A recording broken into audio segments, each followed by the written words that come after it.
Itu sampai Nabi mengatakan, ya ibnal Khattab malakiyaka syaitanu salikan fajjan illa salaka fajjan ghaira fajjik. Wahai putra Al-Khattab, tidaklah setan menempuh jalan yang ditempuh olehmu melainkan menempuh jalan lain yang tidak ditempuh olehmu.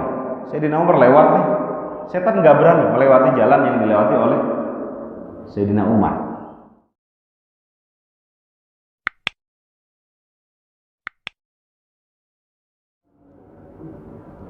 Assalamualaikum warahmatullahi wabarakatuh. Alhamdulillahi rabbil alamin wa bihi nasta'inu ala umuri dunya waddin. Wassalatu wassalamu ala asyrafil anbiya'i wal mursalin sayyidina wa maulana Muhammadin wa ala alihi wa sahbihi ajma'in. Mari sama-sama Bapak Ibu, Allahumma faqqihna fid din wa 'allimna at-ta'wil.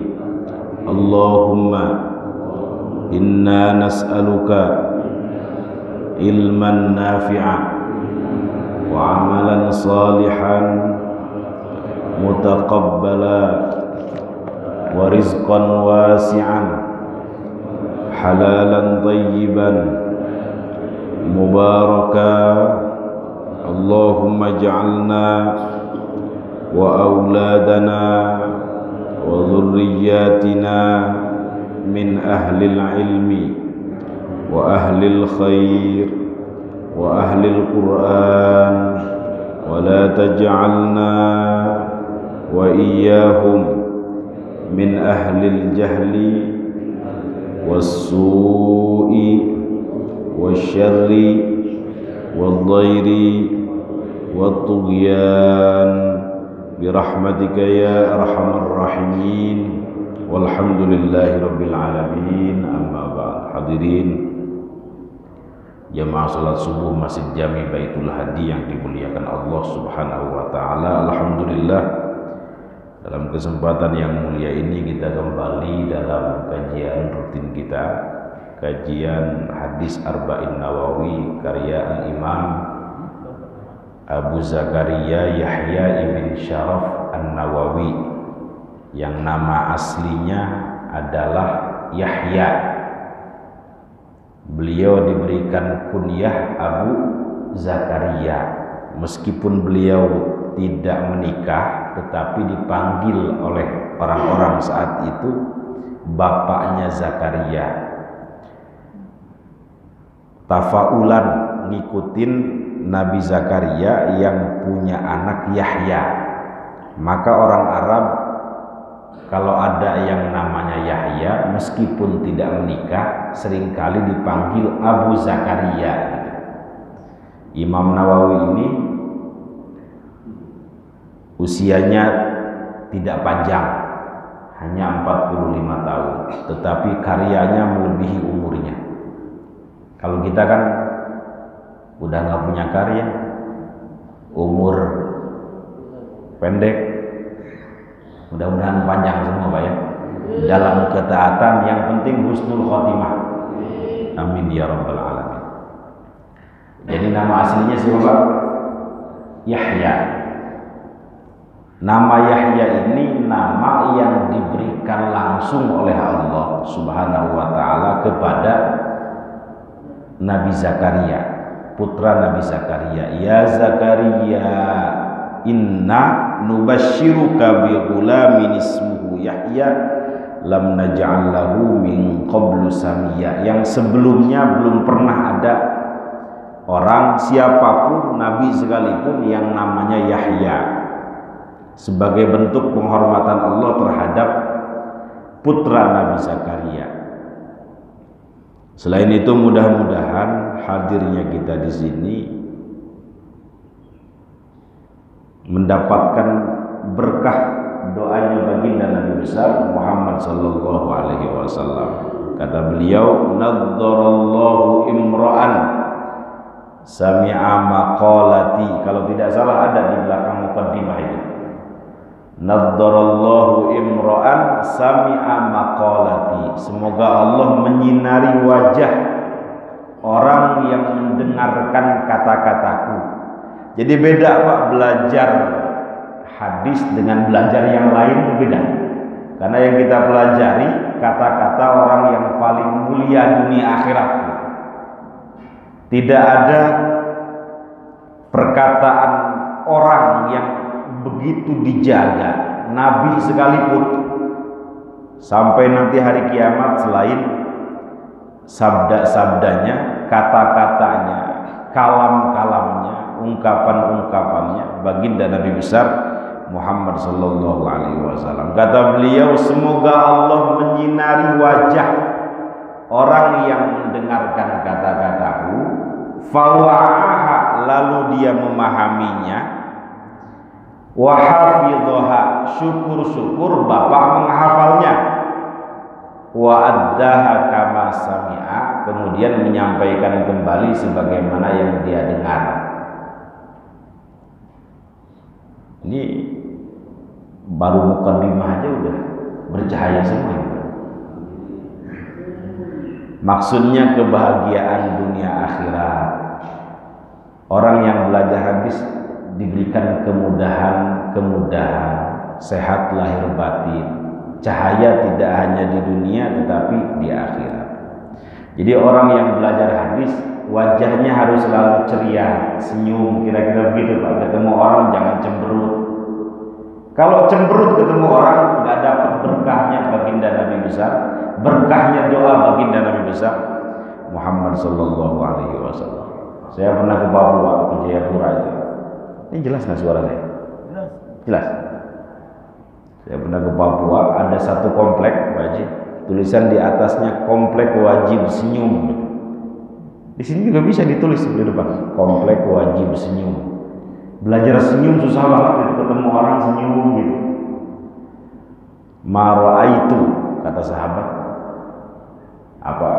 Saya tidak melihat orang yang paling banyak senyum selain baginda Nabi besar Muhammad sallallahu alaihi wasallam. Kenapa Nabi selalu senyum Haji? Kenapa kira-kira? Ya itu udah pasti. Kenapa Nabi selalu senyum? Hatinya bersih, selalu zikrullah. Orang kalau hatinya lapang akan tersimpul dari lahir kebaikan-kebaikan. Jadi saya nggak perlu melihat bapak punya masalah itu busernya, nggak perlu. Saya melihat bapak misalnya perutnya nggak perlu, cukup melihat wajahnya udah kelihatan ini bapak punya masalah apa tidak. Percaya nggak? Kata Imam Ibnu Athaillah Sakandari, mastudi'a fi ghaibis sarair dhahara fi syahadatil zawahir. Apa yang terlintas dalam hati akan tersimpul dalam lahir. Bapak punya utang, kelihatan dari mukanya. Tuh, punya utang semua. Mastudi'a fi ghaibis sarair dhahara fi syahadatil zawahir. Apa yang terlintas dalam lahir akan terlintas dalam batin akan terlihat dalam lahir. Rasulullah kenapa selalu senyum? Batinnya sehat, batinnya selalu zikrullah. Bahkan dalam keadaan tidur sekalipun beliau selalu zikir. Dan tidak ada amalan paling utama selain zikrullah. Kata Rasulullah, ala unabbiukum bi khairi a'malikum.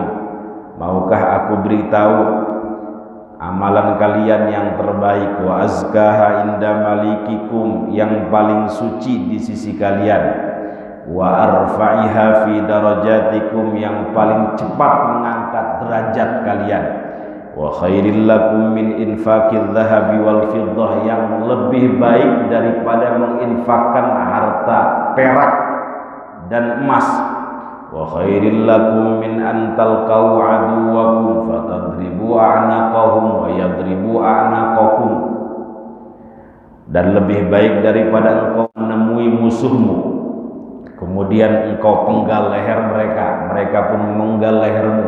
Jihad maksudnya. Qalu bala ya Rasulullah, tentu kami ingin tahu amalan apa itu, amalan apa yang terbaik itu? Jawaban Nabi, zikrullah azza wa jalla, zikir kepada Allah subhanahu wa ta'ala. Dan tidak ada zikir yang paling utama selain tilawatul Quran. Kenapa Pak? Dalam sebuah hadis riwayat Imam At-Tirmidzi, wa fadlu kalamillah ala sairil kalam kafadlillahi ala sairi khalqi. Keutamaan kalamullah Al-Quran dibanding seluruh kalam, ungkapan, kata-kata selain Quran itu kafadlillahi ala sairi khalqi, seperti keutamaan Allah itu sendiri dibanding seluruh makhluknya, gak ada bandingannya. Mudah-mudahan kita punya anak, keluarga, cucu, keturunan yang senang dengan Quran, hafidul Quran, faham Al-Quran, mensyiarkan Al-Quran.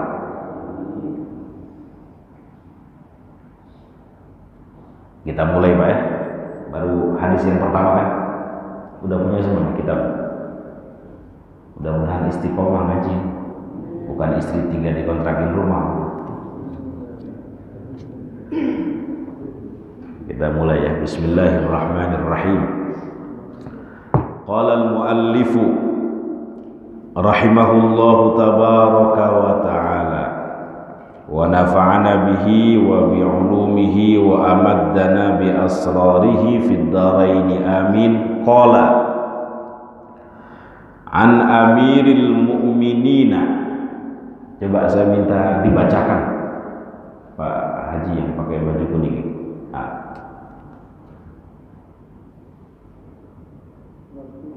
An amiril mu'minina. Hadis yang pertama,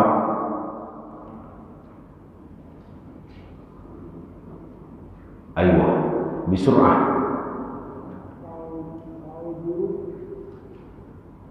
An amiril mu'minina. Hadis yang pertama itu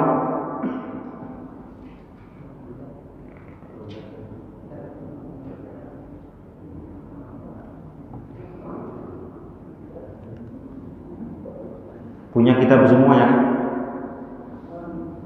Ya.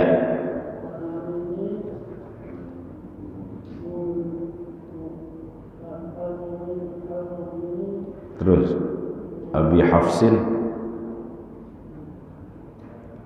Umar ibnil Khattabi. Gimana Pak? Nggak kelihatan. Harus pakai kacamata. Oke. Ini nih Pak, ini siapa namanya? Asep. Namanya siapa? Asep orang Sundanya. Orang mana ya? Serang. Mana Asep?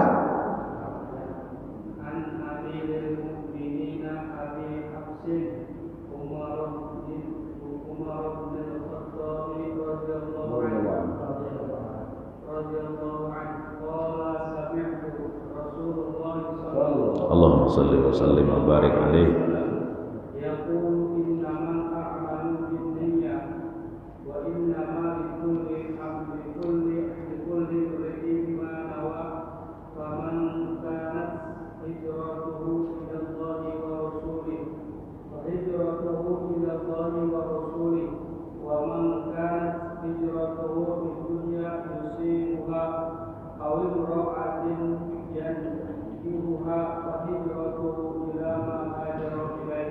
Taib.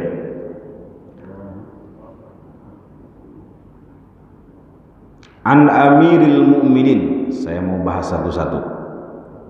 Dari pemimpinnya orang-orang yang beriman, Abi Hafsin, Abu Hafs, Umar ibn al-Khattab radhiyallahu anhu. Semoga Allah meridai Umar ibn al-Khattab. Mohon maaf ya, sahabat itu didoakan dengan kata-kata radhiyallahu anhu sesuai dengan nas yang ada di dalam Quran, was-sabiqunal awwaluna minal muhajirin wal ansari walladzina ittaba'uhum bi ihsanin radhiyallahu anhum wa radu anhu. Jadi ketika kita mendengar Abdullah ibnu Umar radhiyallahu anhuma dibiasakan mendoakan seperti itu. Abdullah ibnu Abbas radhiyallahu anhuma, Sayyidah Aisyah radhiyallahu anha. Nah, kalau Rasulullah doanya bagaimana, Pak? Sallallahu alaihi wasallam. Kalau para nabi yang lain minimal alaihi salam. Kalau selain nabi biasanya doanya itu rahimahullah. Al-Imam Asy-Syafi'i rahimahullah, Al-Imam Abu Hanifah rahimahullah, Al-Imam Ahmad ibn Hanbal rahimahullah, Al-Imam Malik ibn Anas Al-Asbahi Al-Madani rahimahullah. Jadi kata-kata rahimahullah itu doa untuk orang yang sudah meninggal biasanya. Ini Bapak kalau khutbah Jumat, hadirin sidang Jumat rahimakumullah, itu nggak cocok sebenarnya Bapak. Karena doa itu biasanya dilekatkan untuk orang yang sudah meninggal. Bukan salah, bukan, kurang tepat. Bapak nih khutbah Jumat nih, hadirin sidang Jumat yang dimuliakan Allah, itu nggak apa-apa. Tapi hadirin sidang Jumat rahimakumullah, itu nggak cocok. Karena itu biasanya digunakan untuk orang yang sudah almarhum, sudah meninggal dunia. Baik, bisa dipahami Pak? Nabi, sahabat, tabi'in, nah, ke bawah. Jadi sahabat ini ada doa khusus. Amirul Mukminin, pemimpinnya orang-orang yang beriman, ini gelar pertama kali yang dilekatkan kepada Sayyidina Umar. Sebelumnya bukan Amirul Mukminin. Gelar yang dilekatkan kepada Abu Bakar, Khalifatu Rasulillah. Nah dulu mohon maaf ketika Abu Bakar meninggal diganti oleh Sayyidina Umar, itu gelarnya Khalifati Rasulillah, penggantinya Rasulullah. Kepanjangan Baji, kepanjangan. Maka orang-orang pada saat itu memanggil Umar dengan sebutan Amirul Mukminin untuk mempermudah. Jadi kalau ditanya gelar Amirul Mukminin ini pertama kali diberikan kepada siapa? Diberikan kepada Sayyidina Umar ibn Khattab radhiyallahu anhu. Mohon maaf, Umar bin Khattab wafat tahun berapa Pak Haji? Pohodei. Umar bin Khattab wafat tahun berapa? Ini jangan sampai nggak tahu ini. Oke, kita urut dari awal. Rasulullah wafat tahun berapa? Rasulullah 11, luar biasa. Siapa tadi yang jawab? Rasulullah tahun 11 Hijriah, diganti oleh khalifah yang pertama Abu Bakar As-Siddiq, wafat tahun berapa? 13 Hijriah. Beliau memerintah hanya 2 tahun. Diganti oleh, ini periwayat hadis ini, Sayyidina Umar Ibn Khattab memerintah 10 tahun. 23 Hijriah. Mengkatilu Sayyidina Utsman, beliau 12 tahun. Wafat tahun 35 Hijriah. Terakhir Sayyidina Ali hanya memerintah 5 tahun. Wafat tahun 40 Hijriah. Coba diulang sekedap. Tenang. Rasulullah meninggal tahun 11 Hijriah. Abu Bakar 13 Hijriah. Sayyidina Umar 23 Hijriah. Sayyidina Utsman 35, paling lama 12 tahun, 35 Hijriah. Terakhir Sayyidina Ali 40 Hijriah. Dihafalin Pak ya. Rasulullah 11 Hijriah, Abu Bakar 13 Hijriah, Umar 23 Hijriah, Utsman 35 Hijriah, Ali 40 Hijriah. Mang Asep, coba diulang. Mang Asep. Rasulullah? Abu Bakar 13 Hijriah. Umar 23 Hijriah. Utsman 35. Ali 40. Saya dulu mohon maaf ya, belajar sama Prof. Ali Mustafa Yakubi. Kalau nggak hafal, berdiri sampai selesai pelajaran. Kira-kira kalau diterapkan di sini gimana? Tapi harus disepakati Pak Haji. Karena belajar hadis itu ada ilmu yang disebut dengan ilmu tarikhul wafayat, ilmu tahun wafat.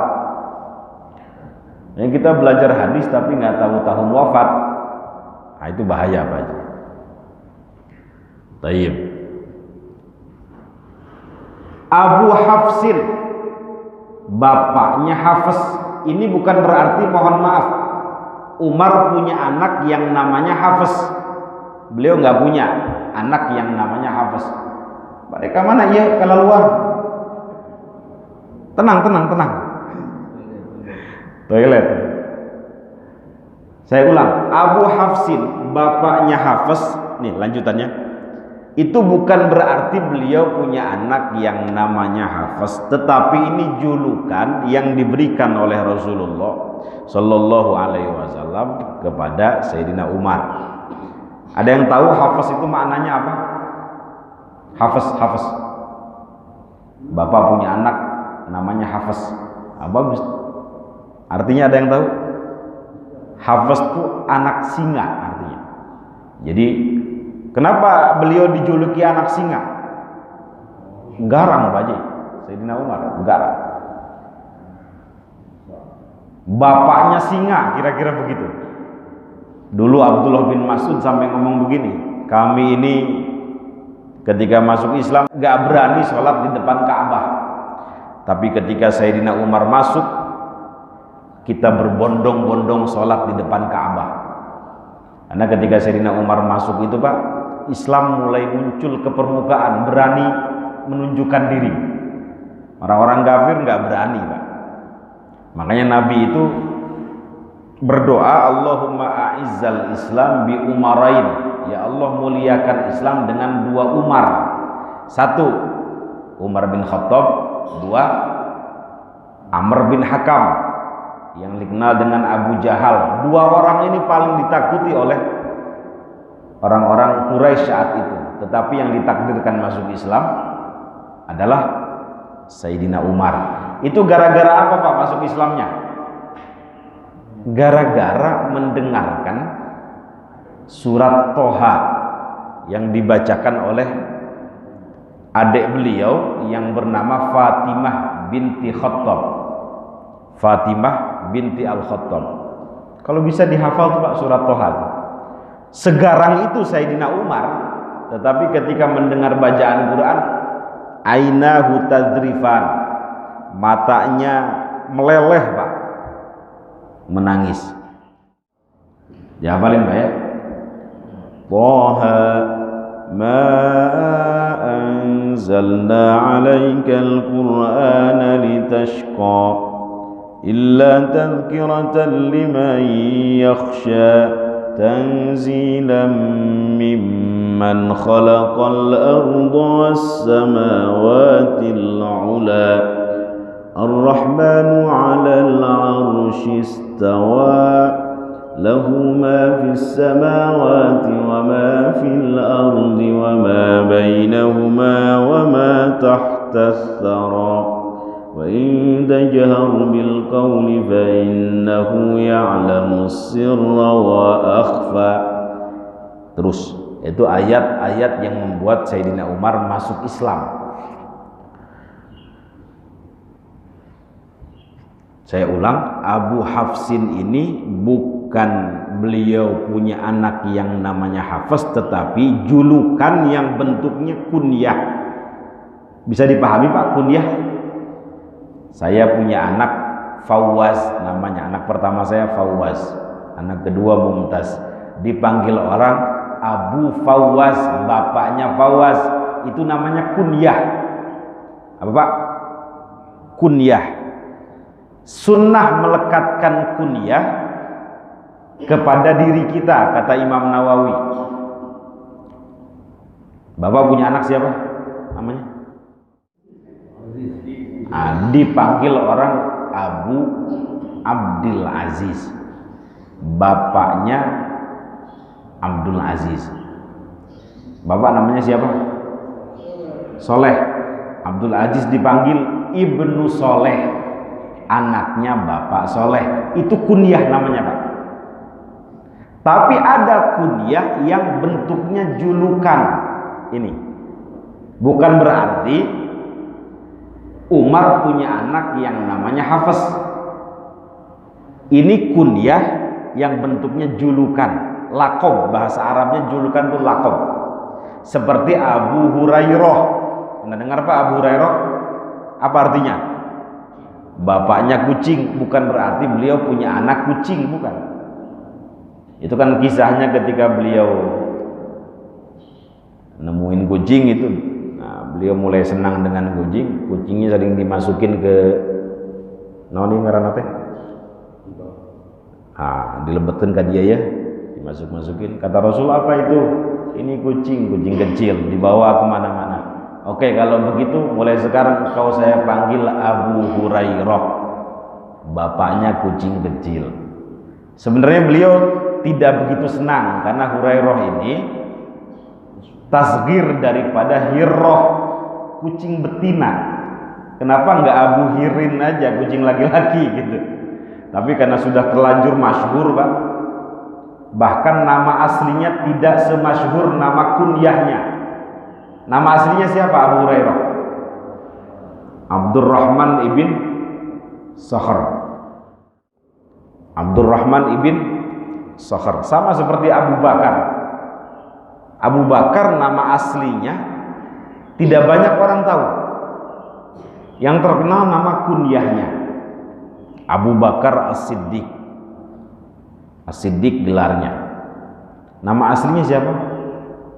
Abu Bakar As-Siddiq. Abdullah ibnu Abi Kuhafah. Nama aslinya Abdullah ibnu Abi Kuhafah. Nama ayahnya Kuhafah, Abu Kuhafah. Itu dan banyak. Jadi ada orang yang dikenal nama kunyahnya, ada yang dikenal nama aslinya. Abul Qasim, bapaknya Al Qasim. Itu kunyah untuk siapa Pak? Untuk Rasulullah Sallallahu Alaihi Wasallam, karena beliau punya anak namanya Qasim. Bisa dipahami Pak Haji? Nggak terlalu cepat kan? Nggak terlalu cepat. Kenapa Sayyidina Umar digelari Hafiz? Karena beliau ini ditakuti Pak. Mohon maaf,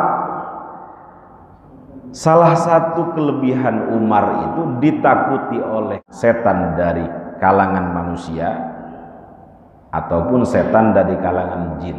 Itu sampai Nabi mengatakan, ya ibnal Khattab malakiyaka syaitanu salikan fajjan illa salaka fajjan ghaira fajjik. Wahai putra Al-Khattab, tidaklah setan menempuh jalan yang ditempuh olehmu melainkan menempuh jalan lain yang tidak ditempuh olehmu.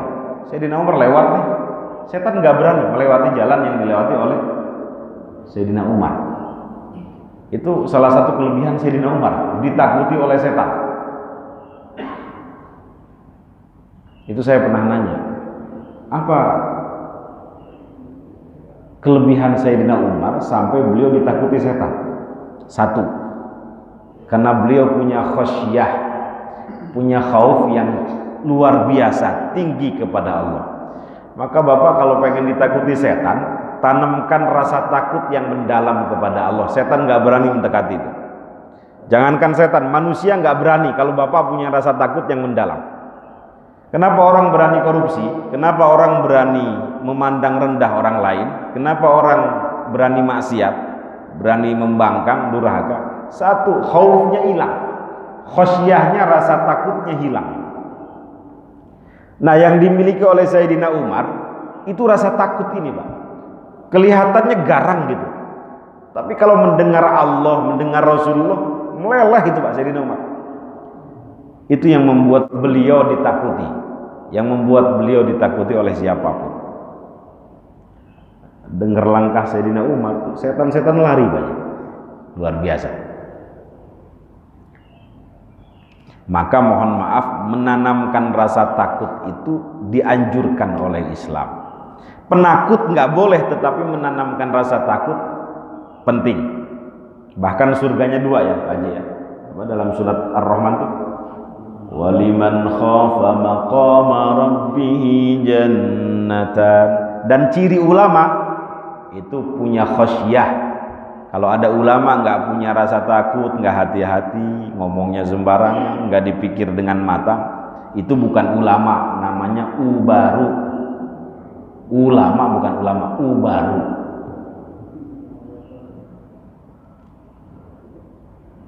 Nih saya kasih tahu Pak ya, contoh orang yang punya rasa takut. Jadi orang yang punya rasa takut itu akan menimbulkan kewaspadaan. Hati-hati, nggak sembrono, nggak serampangan hidupnya itu, dipikir dengan matang. Contoh-contoh, Bapak berkunjung di satu tempat yang Bapak belum tahu tempat itu. Bapak mau sholat, nggak tahu arah kiblatnya. Kira-kira Bapak langsung sholat atau nanya dulu? Nanya dulu, kenapa? Karena dia tahu dengan ilmunya syarat sah sholat adalah mustaqbilal kiblah, menghadap ke kiblat kan. Dia takut, nah, ada rasa takut. Dia takut sholatnya nggak diterima. Jadi rasa takut yang dibarengi dengan ilmu. Khairul ilmi maka natil khasyah ma'ah. Kata Imam Ibnu Athaillah Sakandari dalam Hikam itu. Sebaik-baik ilmu adalah ilmu yang disertai rasa takut. Ada ilmu yang bikin pemiliknya sombong itu Pak, ada itu. Itu enggak diiringi dengan rasa takut. Ada ilmu yang membuat pemiliknya tidak tawadu itu. Itu tidak khosyah. Nah, ilmu itu seharusnya menjadikan pemiliknya seperti padi. Nah, itu khairul ilmi maka natil khosyah ma'ah. Contoh lagi. Saya misalnya berkunjung ke Pak Sahanamina itu. Sahanamina. Pak Haji Sah, Mumu, kan ngarokok, kamu Mumu ngarokoknya, ahlul hisab, ashabun nar, ahlul hisab. Mohon maaf Pak Mumu, saya mau sholat nggak ada sarung nih, minjem sarung dong. Namanya ahlul hisab Pak ya. Sengaja nggak disengaja, kadang sarungnya tuh banyak bolongnya ini. Nah, bagi orang yang hati-hati, nggak langsung pakai aja sholat, dilihat dulu, jangan-jangan ada bolongan yang gede gitu kan. Nah, sholatnya bisa nggak sah. Nah gitu Pak, kira-kira begitu. Itu khosyah yang harus kita tanamkan dalam hati, bukan penakut nggak boleh. Ada orang kafir memerangi kita, ya jangan takut, kita perangi Pak, kita lawan. Yang dianjurkan menanamkan rasa takut. Nah, Sayyidina Umar ini punya rasa itu. Kenapa beliau ditakuti oleh setan? Kalau kelebihan Abu Bakar, mohon maaf, waroknya. Jadi Sayyidina Umar ini kalau di hadapan Abu Bakar Pak, nggak berani. Begini, sampai mengatakan, sampai kapanpun saya tidak bisa menandingi makomnya Sayyidina Abu Bakar As-Siddiq. Abu Bakar As-Siddiq mewakafkan seluruh hartanya Pak. Misalnya beliau punya harta 1 miliar, seluruh hartanya diberikan kepada Rasulullah. Rasul nanya, kalau seluruh harta kamu diberikan kepada Allah, kepada Rasulullah, kepada Islam, kamu makan dari mana? Abu Bakar jawabannya enteng, Allah dan Rasulnya cukup bagi saya. Itu Sayyidina Umar cuma wakaf 500 juta. Dengar Abu Bakar seluruhnya, beliau mengatakan, sampai kapanpun saya tidak bisa menandingi makomnya Sayyidina Abu Bakar. Makanya beliau disebut As-Siddiq, keyakinannya luar biasa. Kemudian membacakan ayat wa ma min dabbatin illa 'alal fil ardi illa 'alallahi rizquha. Orang kalau sudah yakin rezeki sudah diatur. Tapi ulama sepakat orang yang paling utama setelah Rasulullah Shallallahu Alaihi Wasallam, pertama Abu Bakar, kedua Sayyidina Umar Ibnul Khattab radhiyallahu anhu. Ya, beliau punya gelar yang lain, Al-Faruq namanya, Pak. Apa, Pak? Al-Faruq, yang mampu membedakan antara yang hak dengan yang batil. Banyak ayat-ayat Quran, mohon maaf, yang turun sebab Umar, sebab gerentes hatinya Umar.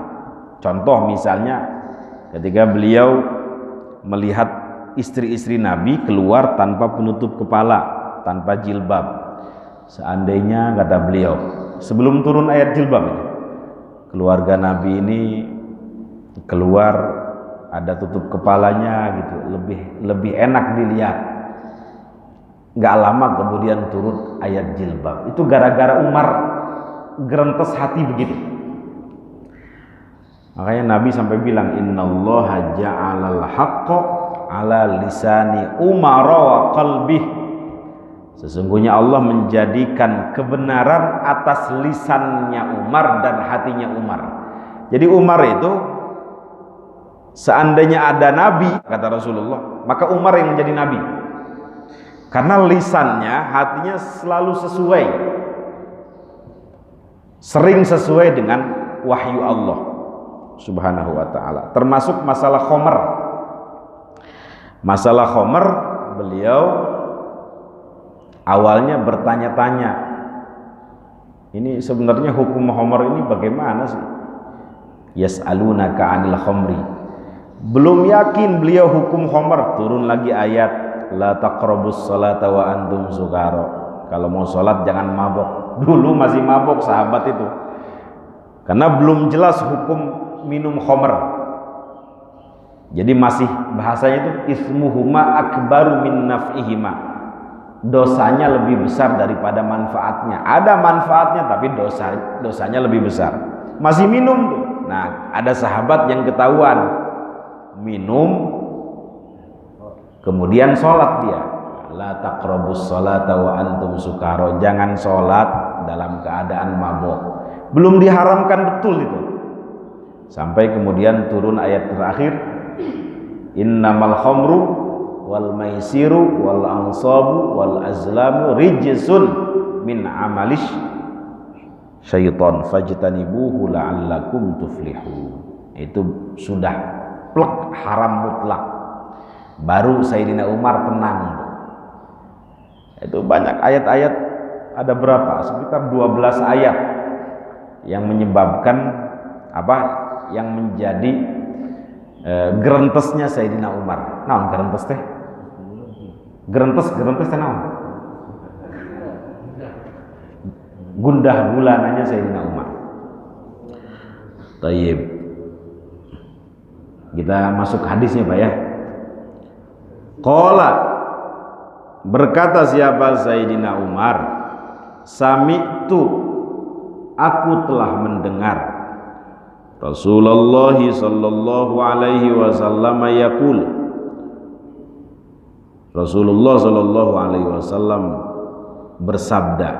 Ini fi'il mudhari, yaqul ini fi'il mudhari, tapi maknanya fi'il madi. Fi'il madi itu kata kerja yang sudah dilakukan. Tapi di sini menggunakan fi'il mudhari. Fi'il mudhari itu apa, Pak? Kata kerja yang sedang dilakukan dan akan dilakukan. Gak mungkin dong Rasulullah sudah meninggal.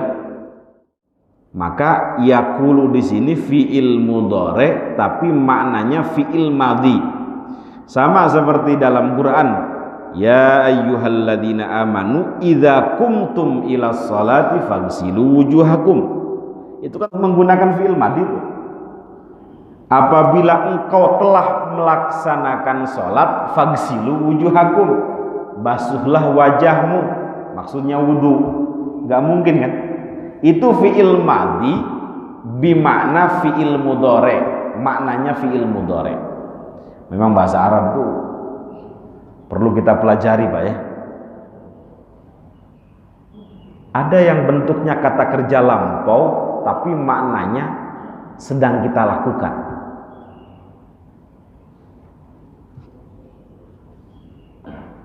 Bisa dipahami Pak? Yakul di sini fi'il mudhari tapi maknanya fi'il madhi, kata kerja yang sudah lampau. Baik, mudah-mudahan ada manfaatnya. Nakhtatim hadal majlis bidu'a kafaratil majlis. Subhanakallahumma wa bihamdik asyhadu an la ilaha illa anta astaghfiruka wa atubu ilaik. Assalamualaikum warahmatullahi wabarakatuh. Silakan sholat isyraq dulu Pak.